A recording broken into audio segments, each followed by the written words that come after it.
Queridos irmãos, graça e paz. É um prazer rever antigos irmãos na fé, quando nós podemos congregar aqui com vocês.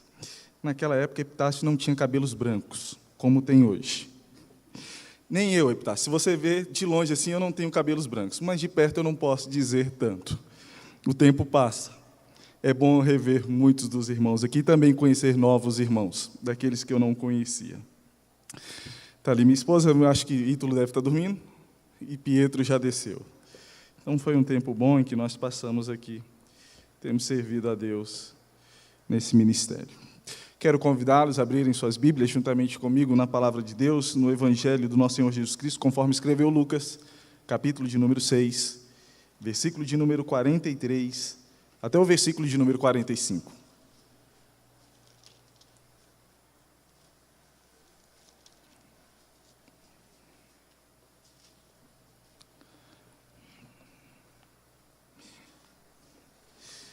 Lucas, capítulo 6, versículo 43 a 45. Joel, eu vejo que você também embranqueceu os cabelos. Não precisava falar.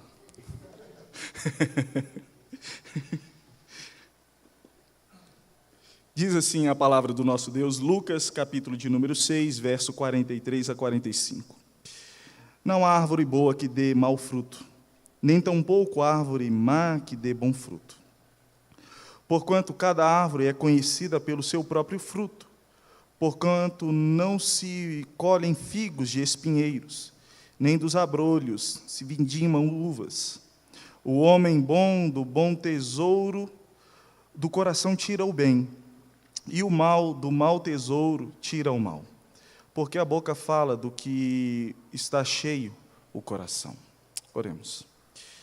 Grandioso Deus, nós te bendizemos nesta noite, pelo dia que o Senhor nos concedeu, pelo dom da vida e pela salvação, por Cristo Jesus em nossas vidas, autor e consumador da nossa fé, nosso libertador e aquele que nos redimiu para o Senhor, para sermos santos e irrepreensíveis, para sermos teus servos e servas, para cumprirmos a vontade do Senhor e a vontade essa ser cumprida também em nossas vidas.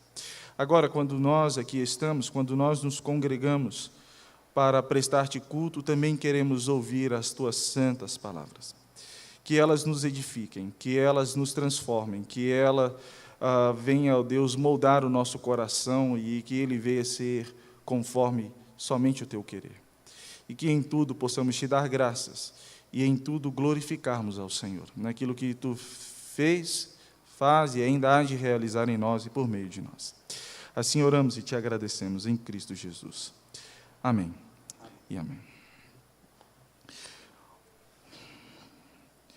Um dos grandes enigmas, ou uma das curiosidades que o homem tem é entender o próprio homem. Quem pode entender o homem? Nós, de vez em quando, acredito que muitos de nós divagamos nisso. Entender por que as pessoas estão realizando determinadas coisas. Entender por que as pessoas estão fazendo isso ou aquilo outro. Já tentou entender isso?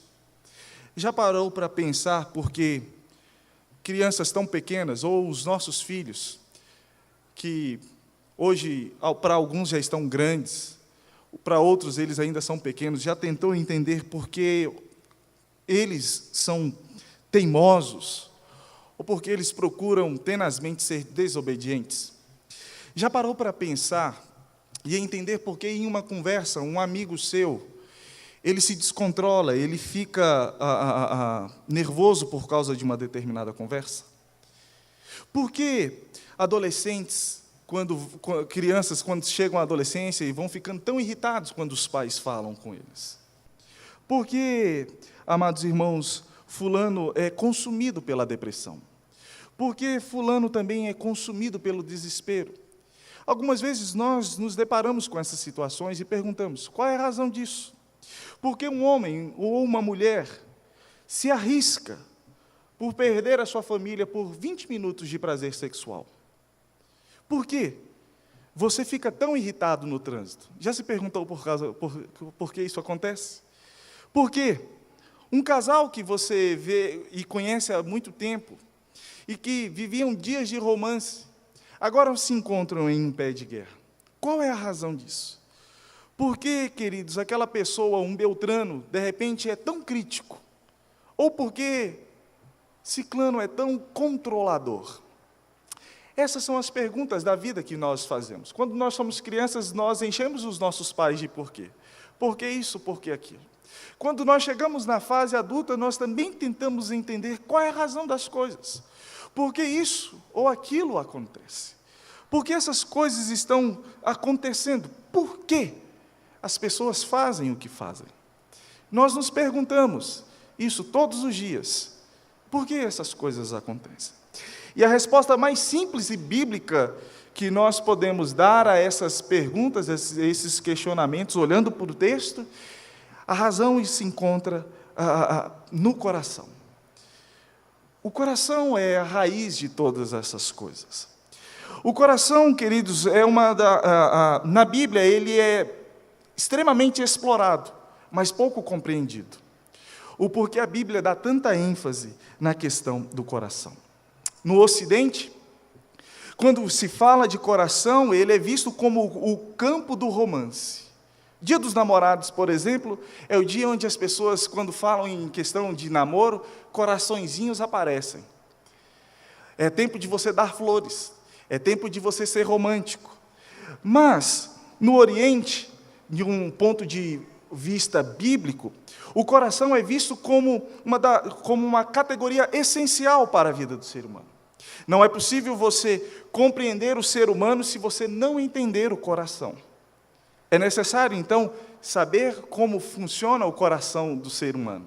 O que é o coração de um aspecto bíblico? A Bíblia usa o coração para descrever a pessoa interior. A Bíblia, então, ela vai dividir o homem em duas maneiras: a pessoa exterior e a pessoa interior. E ela usa o coração para descrever outros sinônimos. Ele é o principal. Então, o coração, quando descreve a pessoa interior, ele está descrevendo os sentimentos, aquilo que a pessoa é, as emoções, descreve as vontades, descreve o espírito, a alma. Quando a Bíblia está falando acerca do coração, então ela está falando da pessoa interior. E quando ela fala da pessoa interior, ela fala o eu verdadeiro. Quando a Bíblia se refere a mim e a você como o coração, ela está falando daquilo que nós somos na essência. O nosso coração revela quem nós somos, revela quem de fato nós somos. Porque é interessante que exteriormente nós podemos trajar. O exterior nós podemos parecer aquilo que nós queremos. Nós podemos enganar as pessoas, mas com o coração não se pode fazer isso. O coração revela quem de fato nós somos. Quando alguém está namorando, por exemplo, ele procura conhecer aquela pessoa. E à medida que os dias vão passando, os anos vão passando, dentro desse namoro, você vai conhecendo a pessoa. Não só fisicamente. Você não só a conhece pela beleza que ela tem, mas você vai entendendo o que está por dentro, o que se passa dentro dela. Você, então, entende o coração. Para que você possa promover alguma mudança na vida de alguém, para que você possa promover mudança na sua própria vida, você precisa entender o coração. Nós só podemos ser transformados plenamente aqui. É mudando as atitudes, é mudando aquilo que está dentro de nós, que nós vamos colher comportamentos diferentes. Para que você possa entender isso, para que você possa promover essa mudança, você precisa entender quais são os frutos que têm gerado, que são produzidos pelo coração. O que é que Jesus quer falar nesse texto aqui, querido? Jesus está revelando a perspectiva dele sobre as pessoas e a maneira como elas agem. Jesus está dando aqui uma resposta a uma pergunta antiga: por que as pessoas fazem o que fazem? Jesus, nesse texto, então, ele vai dizer: não há árvore boa que possa dar maus frutos. E Jesus usa, queridos, aqui, dessa metáfora, usando a árvore para dizer como é que as pessoas também agem, como é que elas se revelam. Então Jesus ele faz essa comparação, mostrando as atitudes das pessoas em relação às árvores. Toda árvore, para que ela possa dar bom fruto, ela precisa de um solo fértil, que possa dar a ela os nutrientes necessários. E Jesus vai dizer que também assim é o nosso coração. O nosso coração precisa estar em solo fértil, precisa estar sendo regado com boa palavra de Deus, para que ele também possa produzir bons frutos. Se o nosso coração está em um terreno selvagem, em um terreno onde não é acolhido pela palavra de Deus, onde ele não é acolhido pela presença do Espírito Santo, também ele não dará bons frutos. E pelos frutos se conhecem a árvore e onde ela está, então, plantada. E Jesus faz isso. Ele vai dizer que o fruto específico aqui são as nossas palavras. O verso de número 45, no finalzinho dele, ele vai dizer assim: porque a boca fala daquilo que o coração está cheio. Queridos, é interessante nós pensarmos isso, porque Jesus está dizendo que as nossas palavras são literalmente o nosso coração falando. Árvores produzem frutos, e o nosso coração vai produzir palavras e comportamentos. Então, quando você observa pessoas fazendo isso ou aquilo outro, você então tem que entender que o coração delas geralmente está cheio daquilo. Cheio de ódio, cheio de amargura, cheio de inveja, cheio de porfias, cheio de pornografia, cheio de todas as coisas que não agradam a Deus. Porque o coração vai revelar aquilo que está lá no íntimo, que não se pode ver com os olhos, mas que em determinado momento, em determinadas circunstâncias, afloram com aquilo que está lá dentro. Então a Bíblia diz, e ela vai mostrar isso, Jesus mostra esses comportamentos que são gerados. Frutos que vão aparecer no solo em que o nosso coração está. Então Jesus nos chama ao cuidado. Onde está plantado o teu coração? Com que você tem regado o seu coração? Então ele introduz esse texto e vai dizendo: não há árvore boa que dê maus frutos. Isso se relaciona com cada um de nós, queridos, com aquilo que nós presenciamos nos nossos dias, com aquilo que nós vemos de nós mesmos. Às vezes nós não entendemos o porquê fazemos determinadas coisas. E Jesus está aqui dizendo: fazem por causa do coração. No texto, queridos, Jesus dá esse exemplo, as raízes do seu coração, onde elas estão plantadas. Eu lembro quando eu era criança, gosto sempre de falar disso. Meu pai tinha chácara. E havia uma laranjeira, muito bonita por sinal, vistosa, mais bonita do que todas as outras laranjeiras que tinham. E qual era a razão? Ela estava plantada perto de um córregozinho, como eu posso dizer? Eu me esqueci dessas coisas. Mas um riachozinho que nós fizemos um desvio e a água passava por lá. E ali ficava aquela laranjeira. Ela era bonita. Ela era verdejante o ano todo. Ela dava grandes frutos. E nós íamos até aquela laranjeira e colhíamos as laranjas. Grandes, casca grossa. E nós abrimos aquela laranja. E quando nós nos deparávamos com ela, ela não tinha muito suco. Os frutos eram grandes, mas não havia muito vigor lá dentro daquela laranja. O solo era propício. Talvez, nem tanto, tanta água talvez não fosse bom para ela. Sabe, Jesus está dizendo justamente isso daqui. Às vezes nós nos deparamos com situações, vemos as pessoas e não entendemos por que elas fazem aquilo. E a grande resposta é: o que está dentro do coração de cada um? O que está dentro do coração de cada um é que vai dominá-lo, é que vai fazer com que ele reaja a determinadas situações e circunstâncias, a determinadas questões da vida. E muitas vezes, queridos, nós colocamos a culpa nas pessoas, nós colocamos a culpa nas circunstâncias, nós colocamos a culpa nas ações das outras pessoas, para aquilo que nós fazemos ou realizamos. E a verdade não é essa. As circunstâncias não têm culpa. As pessoas não têm culpa. As ações das outras pessoas não têm culpa. A grande culpa reside onde? No coração. E a maneira como nós alimentamos o nosso coração. E onde nós estamos deixando ser plantado o nosso coração. Jesus diz isso. Porquanto, verso 44, porquanto cada árvore é conhecida pelo seu próprio fruto. Não adianta nós colocarmos a culpa nas situações e nas circunstâncias. Se o nosso coração ele está em Cristo, se o nosso coração está devidamente colocado e firmado na rocha que é Cristo, certamente nós teremos reações diferentes. E certamente nós produziremos frutos dignos de louvor ao Senhor. E é isso que Cristo alerta. E é isso que nós precisamos aprender para produzir alguma transformação na vida das pessoas e até mesmo na nossa própria vida. Onde plantamos o nosso coração?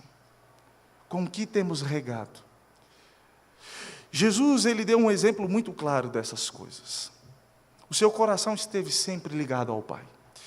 Esteve sempre atrelado àquilo que ele aprendeu do próprio Pai. Por isso, quando ele era esbofeteado, ele não revidava. Quando ele era ultrajado, ele não difamava aqueles que faziam isso.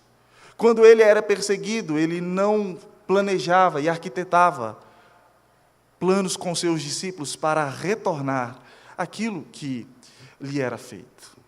Por quê? O coração é a raiz de todas essas questões. Precisamos pensar justamente nisso. Então, o que Jesus quer nos ensinar nesse texto, queridos? O que Ele quer de cada um de nós? Jesus, Ele quer aqui, queridos irmãos, Ele está ensinando os seus discípulos, Ele ensina a igreja, que nós devemos humildemente assumir a responsabilidade dos nossos comportamentos. Sim, assumir a responsabilidade dos nossos comportamentos. Os nossos comportamentos falam daquilo que o nosso coração está cheio. As nossas palavras, aquilo que nós proferimos, serão palavras que estarão permeadas daquilo que o nosso coração vem estar cheio.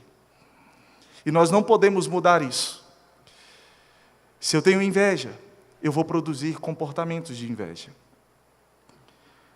Se eu tenho um sentimento faccioso no meu coração, eu vou produzir comportamentos iguais a esse. E Jesus nos chama humildemente a entendermos isso e assumirmos a responsabilidade. É aqui que nós precisamos ser transformados. Jesus nos chama humildemente a admitirmos que os nossos relacionamentos, as circunstâncias, são apenas ocasiões que vão revelar o nosso coração. Elas não são a causa. Elas só vão revelar aquilo que está lá dentro.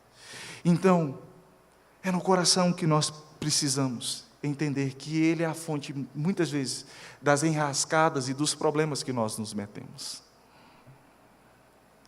Se ele for verdadeiramente transformado, se o nosso coração for dirigido pelo Espírito Santo, as nossas ações, os nossos comportamentos, diante das circunstâncias que nos levam, que muitas vezes nos impulsionam a agir daquela maneira, certamente o nosso agir será diferente. Não é suficiente alterar comportamento, queridos. Não é suficiente alterar as circunstâncias para que você não possa ser assim ou aquilo outro. Sabe por quê? Porque as pessoas, algumas vezes, elas são transformadas pela pressão. Elas mudam por causa da pressão. Você dá uma pressão, um arroxo nela, ela muda. Mas isso é temporário. É igual criança na escola. Não é, Érica? De vez em quando os meninos dão um certo trabalho, me chamam lá, aí eu converso com os meninos em casa, dou um aperto neles. Passam 2 semanas, eles não aprontam. De repente, eu tenho que olhar para a cara da Érica assim, com vergonha, porque os meninos aprontaram na escola. As pessoas mudam por causa de pressão. Mas isso é algo temporário. Se nós queremos ver uma transformação definitiva, isso precisa começar lá dentro. Abra sua Bíblia, Mateus capítulo de número 23, versículos 20 5 e 26, olha o que o mestre nos ensina, olhando para esse texto, Mateus capítulo de número 23, versículos 25 e 26, fazendo uma ligação com Lucas, Jesus vai dizer o seguinte: ai de vós, escribas e fariseus, hipócritas, por que limpais o exterior do copo e do prato, mas estes por dentro estão cheios de rapina e intemperança? Fariseu cego, limpa primeiro o interior do copo, para que também o seu exterior fique limpo. O que é que Jesus está querendo ensinar aqui aos fariseus, queridos irmãos? Jesus está dizendo aos fariseus: olha, a maneira que vocês olham a vida espiritual está equivocada. Vocês não entenderam as coisas como elas devem ser entendidas. Vocês ainda não compreenderam as coisas como Deus quer. De nada adianta você mostrar ou aparentar algo se por dentro você não limpar. Jesus está dizendo: o copo pode estar límpido por fora. Ele pode reluzir, mas se por dentro ele estiver sujo, para nada serve. Assim é a nossa vida, queridos. Nós precisamos do Espírito Santo e nós precisamos recorrer à ação do Espírito Santo para que Ele comece aqui, para que Ele nos limpe aqui, para que Ele nos purifique por dentro. E isso terá um reflexo simbólico, isso terá um reflexo maravilhoso nas nossas atitudes e nos nossos comportamentos.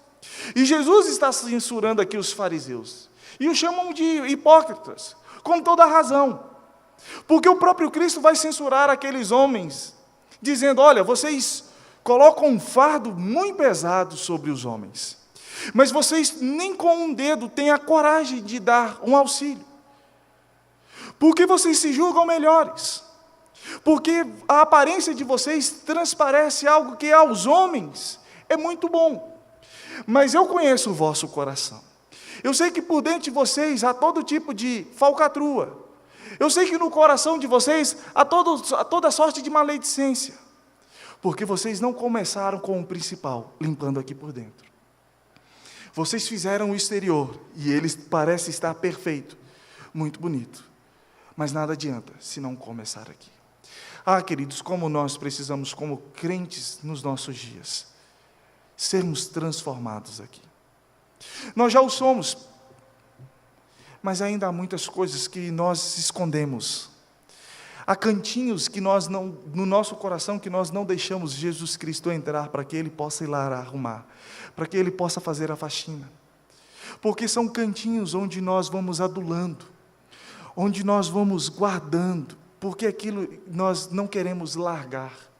Mas é preciso, para que a transformação possa ser completa, para que Ele possa realizar algo novo em nosso coração. Então, toda mudança que ignora o coração está fadada ao fracasso. Se você ignorar qualquer transformação na sua vida, que não passe primeiro pelo coração, certamente isso vai ser momentâneo, aparente, transitório, e você não vai experimentar aquilo que Deus realmente quer. Um exemplo disso são adolescentes que passam a vida dentro da igreja, crescem dentro da igreja, participam de todas as coisas, mas fazem porque os pais os obrigam a fazer. E quando eles ganham asas, por exemplo, quando eles de repente vão para uma faculdade muito longe, lá ele entende que não está perto dos pais, não está obrigado a fazer o que os pais obrigavam ele a fazer. Então ele entende: agora eu posso ser dono do meu nariz, posso fazer aquilo que eu quero. O que eu quero dizer com isso é que se você ignorar a mudança, você vai ser tal como esse adolescente, que distante dos pais faz aquilo que quer, porque o coração dele é que não foi transformado. Mateus, capítulo de número 6, versos de número 19 até o verso de número 24, eu convido você a ir lá comigo nesse texto. onde Jesus Cristo também nos ensina algo salutar nesse texto. Mateus capítulo de número 6, versículos de número 19 até o versículo de número 24. Olha o que Jesus quer ensinar aqui nesse texto. Não acumuleis para vós outros tesouros sobre a terra, onde a traça e a ferrugem corroem, onde ladrões escavam e roubam. Mas ajuntai para vós outros tesouros no céu, onde traça nem ferrugem corrói, onde ladrões não escavam, nem roubam, porque onde está o teu tesouro, aí estará também o teu coração. São os olhos a lâmpada do corpo. Se os teus olhos forem bons, todo o teu corpo será luminoso. Se, porém, os teus olhos forem maus, todo o teu corpo estará em trevas. Portanto, caso a luz que em ti há sejam trevas, que grandes trevas serão. Ninguém pode servir a dois senhores, porque ou há de aborrecer-se de um e amar ao outro, ou se devotará a um e desprezará ao outro. Não podeis servir a Deus e as riquezas. O que Cristo também nos ensina nesse texto, queridos? Jesus nos ensina que todas as pessoas buscam alguma coisa. Todos nós estamos buscando algo. E aquilo que nós buscamos se torna o nosso tesouro. E esse tesouro, ele vai dominar o nosso coração. E nós vamos nos empenhar para conquistar aquilo. Porque aquilo é o nosso tesouro. As pessoas, para conquistar fama, elas fazem tudo. Pessoas, para conquistar as riquezas, elas fazem de tudo. Por quê? Porque aquilo domina o coração dela. Porque aquilo que está sendo o Senhor da vida dela. E se aquilo se torna o Senhor da vida dela, também governará os comportamentos.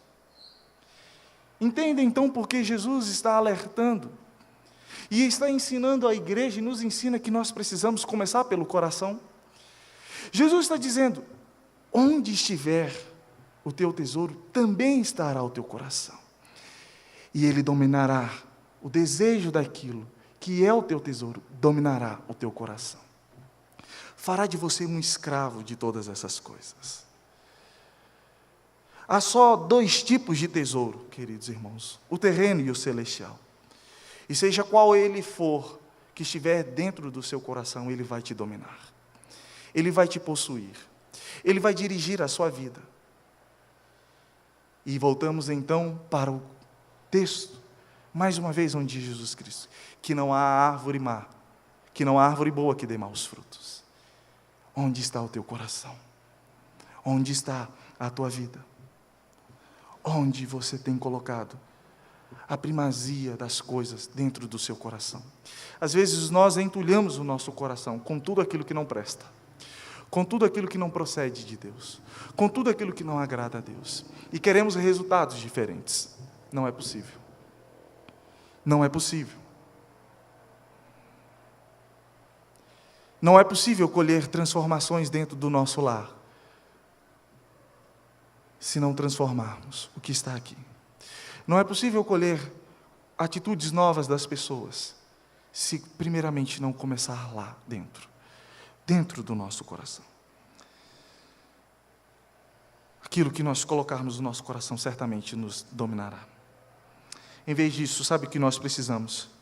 Nós precisamos ser capturados pela presença de Deus. Precisamos ser admoestados dia a dia pela palavra de Deus. O nosso coração precisa estar dia a dia, constantemente na presença de Deus e nas mãos dEle, para que Ele possa moldar, para que Ele possa transformar, para que Ele possa fazer algo novo, pleno, singelo, perene, constante em nossa vida. E agradá-lo em todas as coisas. E este é o perigo que muitos incorrem. O seu tesouro muitas vezes não é aquilo que Deus quer. O seu tesouro não é aquilo que Deus deseja, mas é aquilo que está aqui. Deixe-se ser dominado pelo pecado. O pecado da avareza, da cobiça, isso vai dominá-lo. Isso vai levar a caminhos tortuosos. E Jesus vai dizer que a boca vai falar daquilo que o coração está cheio. Os nossos comportamentos serão dirigidos por aquilo que o nosso coração está cheio.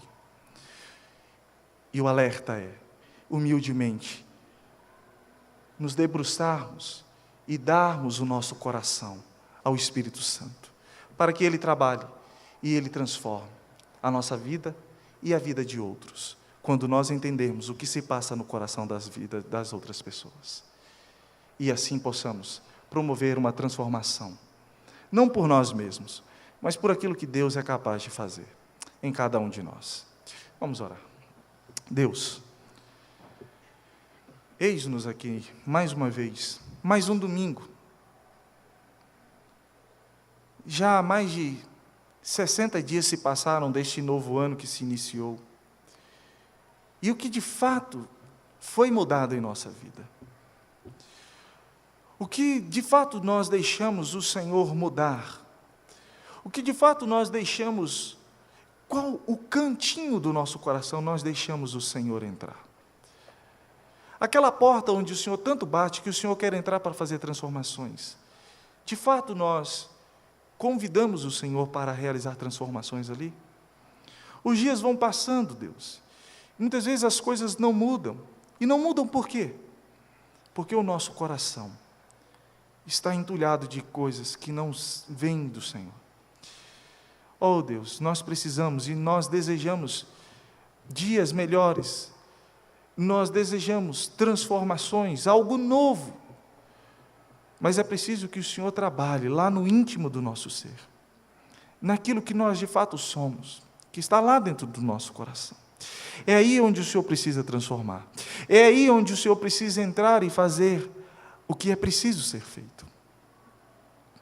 E aí nós não entendemos o porquê não acontece, porque não deixamos o Senhor entrar. Mas Deus, nessa noite, que entendamos isso, que se nós queremos algo novo, o Senhor precisa fazer algo novo. Se nós queremos comportamentos diferentes, o Senhor precisa transformar essa situação do nosso coração. Para isso, precisamos debruçar o nosso coração diante do Senhor, entregá-lo nas Tuas mãos, confiá-lo no Teu divino poder, para que o Senhor realize, para que o Senhor faça, para que o Senhor transforme. E começando de dentro para fora, o Senhor realize uma obra tal como ninguém nunca pôde fazer em nós, mas só o Senhor a realiza. Assim, ó Deus, queremos nessa noite, para que no decorrer dos dias que ainda nós temos neste ano, o Senhor possa promover a verdadeira transformação. Que nós possamos, ó Deus, frutificar aquilo que a Tua palavra nos chama a frutificar. O amor, a paz, a mansidão, a longanimidade, a perseverança, a fé, todas as coisas que glorificam ao Senhor e redundam em glórias ao Teu nome. Transforma-nos, nós te pedimos, mas a começar primeiramente no nosso coração. E todas as outras coisas o Senhor certamente fará, e elas cooperarão para a glória daqueles que te amam. Oramos e te pedimos, no nome de Jesus Cristo. Amém.